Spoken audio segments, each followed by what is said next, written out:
እንደምን ዋላችሁ እንደምን ሰነበታችሁ እንደምን እስከዚህ ሰዓት አደረሳችሁ እንኳን ለብርሃነ ትንሣኤው በሰላም አደረሳችሁ። እኔ ያው ከሙሉ በክፍሉ የተደረገልኝን ለመሰክር ነው የምፈልገው። እኔ ሀገሬ ምዕራብ አርማጭሆ አብራጅራ ወረዳ ጋብላ ቀበሌ ነው። ቄስ ጋሻው ታረቀኝ ይባላለሁ። የመጽሐፍ ስሜ ገብረ ሚካኤል ነው። የተደረገልኝ ለኔና ለባለቤቴ ማለት ነው። ባለቤቴ በ2013 ዓመተ ምህረት ታማ በጣም ክፉ በሽታ በሐኪም ቤት ተገኝቶባትኝ ኩላሊት ጠጠርና ኢንፌክሽን ማለት ነው። ውሃ ነው ምጠጪ ሌላ ነገር አታረጊም ተብላ ሐኪሞች አሳናበቷትኝ። አዛቴ ይዛት መጣ እዚህ ይህን ጸበል በ30 ቀን ተፈውሳ ድና ሄዳልኛለች። ለኔ የደረሰ አምላክ ይድረስላችሁ። ሲቀጥል እኔ የ42 ዓመት እድሜ ቄስ ስሆን 2 ዓመት ግን አይኔ ሌሊት አያይም። ሁለተኛ ወገቤን ይቆረጥመኛልኝ እና ሐኪሞች ጋር ሄጄ ሳናግራቸው አይነህ ማየው ከጭንቅላቴ ላይ ትንሽ እጢ ያለችኝና እጢው ነው አይንህን ያዘ። ሁለተኛም ደግሞ ወገቤን ደግሞ ሸዋጉንታረ ዘመናዊ ሊሆን ይችላልና በሐኪም ቤት ነው የምትረዳው ይሉኛል። ለ2 ዓመት ምንም ስራ የለኝም። ዳዊትም አላነብም። ወደው ሰዓታትን ቤተክርስቲያኑን ጠላሁት በቃ።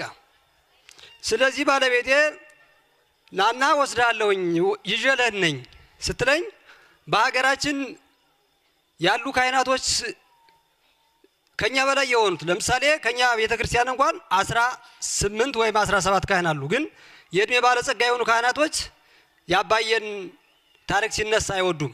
ለኛ ለትንሾች ካህናቶችም ጥሩ ነገር አይነግሩንም። ስለዚህ እኛ መተን ለመዳን ለመፈወስ የአባቶችን ቃል እያከበርን ይሰማና መተንም ለመድራሱ ባለቤቴን በሰው ነው የሰደድኳት። ስለዚህ እሷ ገፋፍታ ይዛ ይመጣች። ከመጣው በኋላ ግን እኔም ብዙም አይደለም እምነቴ የነበረው አዛመጥቼ በ7 ቀን ራእይ ያየው እዚህ ልክ በ7 ቀን እሷን አድርሼ ልሄድ ነው ሐሳብ የነበረ እንጂ እኔም እንደዚህ ይፈወሳለሁ የሚል ሐሳብ አልነበረኝም።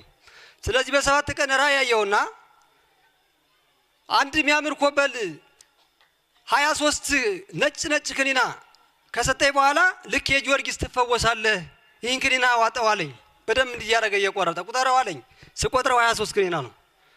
ከዛ በኋላ አንድ ጓደኛ ቄስ ነበረኝ እና ጧት ሳናግረው ይሄማ ጸበል ነውና እንዳትሄድ ለሄድ ነው አስቤ ነበር። እንዳትሄድ ጸበሉን ትወስዳለህ፣ ተጠመቅ፣ ጠጣ፣ ትፈወሳለህ ነግሮ የለ በግልጽ በጣም ብሩክ ነህ አለኝ። ከዛ በኋላ ይህን ጸበል መጠጣት ሲጀምር ባፌ እባብ ጊንጥ የመሳሰሉ ነገሮች ልክ እስከ 30 እስከ 40 ያላነሱ ማለት ነው እየወጡልኝ። ልክ በወጡልኝ ቁጥር አይኔም እየዳነ ሲዘኝ የነበረው ከወገቤ የነበረው በሽታ እየወጣ በፍጹም በ23 የጊዮርጊስ ስደርስ የሚወጣው ነገር ማቆመልኝ። አይኔም አይቶ አሁን ማንበብ እየቻልኩ ነው ያለሁት። ስለዚህ ወገቤም እንደዚህ ስጎነበስ እንዲያወይዘው የነበረው ሁለመናው ለቆኝ ተፈውሼ እገኛለሁ።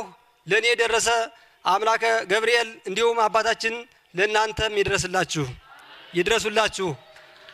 አባታችን በሰላም ሐሳባቸውን ፈጽሞ ወደ ሀገራቸው ወደ በዓታቸው ወደ ቤተክርስቲያናቸው ይመልስልና ያሰቡትን መንበረ ጸባዖት ገዳመ መንፈስ ቅዱስን ተፈጽሞ ሁላችንም መተን ተባርከን ለዓይነ ሥጋ ያብቃና።